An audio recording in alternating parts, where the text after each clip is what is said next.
I think this year has been up and down, obviously. I think the year started good in the last group stage when we had a stand instead of Rain. Rain had a baby in January, coming into Katowice, not the result we wanted. But some of the teams you've lost to has been top 5 teams in the beginning, but obviously winning the Grand Slam was a huge goal for us. We managed to do that, and that pressure kind of released coming into Amar, and Amar was a very bad few days for us, but thank God that there was a last chance qualifier.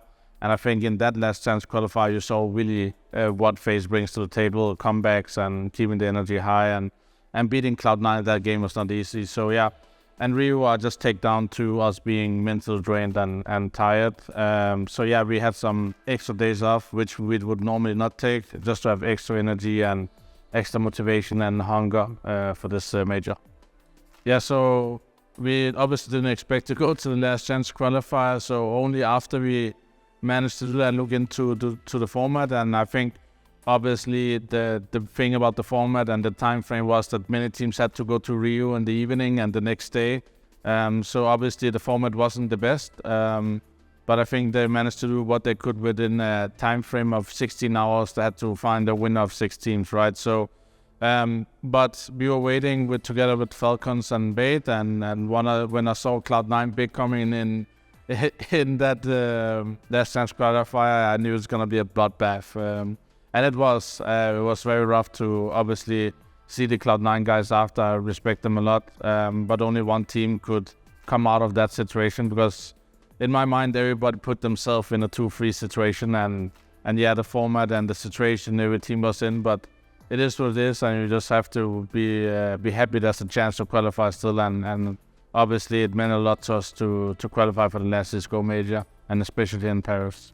I think there's many factors that makes the underdogs perform good at the major. First of all, it's a major where many of the Taiwan teams have a lot of high pressure. Many of the underdogs team is training for 4 months to peak at the right time at the Amar, and then obviously trying to peak at the major again. And many of the other teams not looking at those teams, right? And you always have the seeding problem. If the Buchholz starts with a bad seed, and in our situation now, we start as the worst seed of the whole tournament, and we have to prove the other way. So there's going to be some strange matchups, and obviously some of the games where you play 2-1 to go to legend stage, then some teams have some easier matchup and others some harder. But it is what it is, and you can only beat the teams in front of you. And respect to those teams who managed to go to in further. And yeah, I think there's always a good underdog story at the major. But more often it ends in the 2-2 game before going to playoff. But a lot of stuff can happen in the challenger stage before we even go to legends and the champion stage. I would say yes and no to which of the games I think the best of ones is really important because of the first day. You can go 0-2 or 2-0. I've been in both things right now. 0-2 in Rio, 2-0 in Amar. And it doesn't really matter in that end because you have to win the best of 3s. But the first day of major gives you some kind of like feeling on where you are and who you're going to meet and how many chances you have to go to the next stage. But I think the main problem about the Buchholz is the seeding before the tournament starts. So in our situation, we are seeded 16 now, and Monza get punished by being seed 1 to meet us in that example, right? So that makes the Buchholz system really Karrigan in the end and not in the beginning. I think, honestly, I'm going to give a normal answer to who is the biggest problem for us is ourselves. I think when we're in the right mindset, when we're at the right path as a team, as individually, we are very dangerous going to the arenas. We even become very more dangerous, in my opinion. So I think we are dangerous to ourselves. I think there's different teams that can make a problem for us. I think the top 5 is wide open right now. We have Heroic, who's consistently going deep in tournaments but not winning. We have G2, we have us, we have Na'Vi having high peaks, but they're not always reaching those high peaks, right? So it's all going to come down to the playoff, who is looking hot. And when I see the playoff and see how people play in group stages, it's very easy to see who is the most dangerous one. But right now, the next few days, I think the biggest enemy is ourselves. And I know we can handle ourselves. We have done it multiple times. So I expect us to do the same here.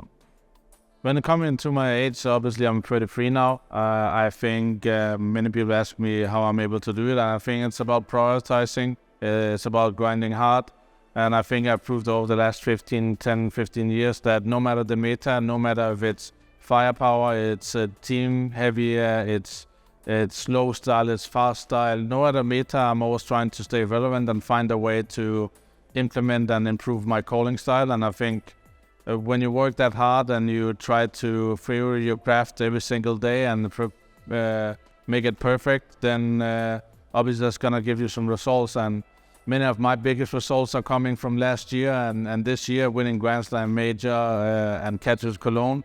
But I won everything else before that with other teams, right? So seeing that I hit what I will call my peak performance when I'm 32 and hopefully also when I'm 33, right? So that's the goal, to try to break my own record from last Antwerp, where I was the oldest to win a major. Obviously, one of the specific things you want at this point is being a double major champion. I think not many players are double major champion. You want to prove that you can live with those names, like the Fallen guys, the Astralis guys, the Fnatic guys in the beginning, right? So they have double major champions, and obviously we want to try to achieve that. But what I want to do the most is to try to cementate this lineup as being one of the best and being able to win the biggest trophies there were the last 2 years.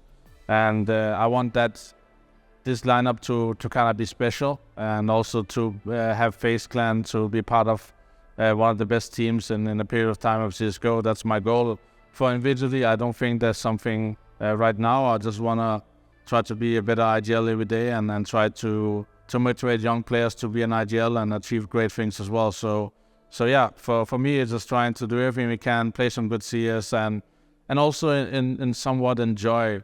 This is the last CSGO major, enjoy what it brought to our life, changed my life, changed a lot of other people. We have made a great industry, so let's celebrate CSGO with a bang and have over 2.5 million viewership. Whatever it takes. I want drama, I want insane games, I want everything this Paris made, and I want insane crowd as well. Amen.